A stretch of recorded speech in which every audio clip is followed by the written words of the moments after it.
Hello મિત્રો, મારા બ્લોગમાં તમારું સ્વાગત છે। આજે તો હું નાહી ધોઈને થઈ ગયો ફર્સ્ટ ક્લાસ તૈયાર, કેમ કે આજે આપણે જવાનું હતું બગડાણા દર્શન કરવા। પછી મેં મારી ફરારી કાઢી બહાર, પછી તો અમે ચડી ગયા રસ્તે। પછી તો રાકેશભાઈ ગાડી ચલાવતા હતા ને આપણે બેસી ગયા હતા એની પાછળ। આ છે રાકેશભાઈ। પછી થોડી વાર લાગી ત્યાં પહોંચી ગયા અમે બગડાણા। બગડાણા પહોંચીને ગાડી પાર્કિંગ કરીને અમે જવા લાગ્યા મંદિર તરફ। તો મિત્રો અમે મંદિર તરફ જઈએ છીએ। પછી થોડી વાર લાગી તો પહોંચી ગયા અમે મંદિરના ગેટે।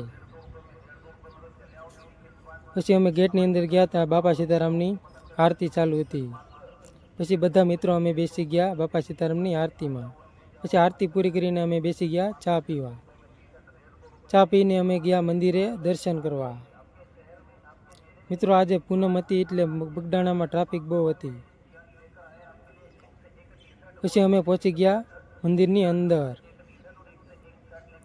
પછી અમે અંદર જઈને બાપા સીતારામના દર્શન કર્યા। પછી અમે રામ લક્ષ્મણ ને જાનકીના દર્શન કર્યા। પછી અમે હનુમાનજીના પણ દર્શન કર્યા। પછી બધે જ દર્શન કરીને અમે પહોંચી ગયા બગડાણાના રસોડામાં। જો મિત્રો આ બગડાણાનું રસોડું છે। પછી ત્યાં લાડવાનો પ્રસાદ બનાવતા હતા। પછી આ બાજુ મિત્રો દાળ કાઢતા હતા।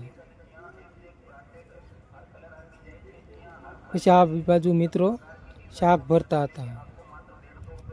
પછી આ બાજુ મિત્રો ભાત કાઢતા હતા। પછી તો અમે ત્યાં બાપા સીતારામના દર્શન કર્યા। ત્યાં દર્શન કરીને અમે પહોંચી ગયા સમાધિ મંદિરે। સમાધિ મંદિરે પણ અમે દર્શન કર્યા।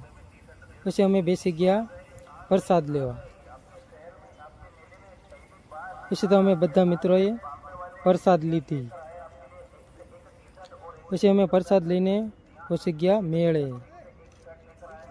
જો મિત્રો તમને મેળો બતાવું તો મિત્રો આ બગડાણાનો મેળો છે। વિડીયો ગમે તો લાઈક, ચેનલને સબસ્ક્રાઈબ કરતા રહેજો।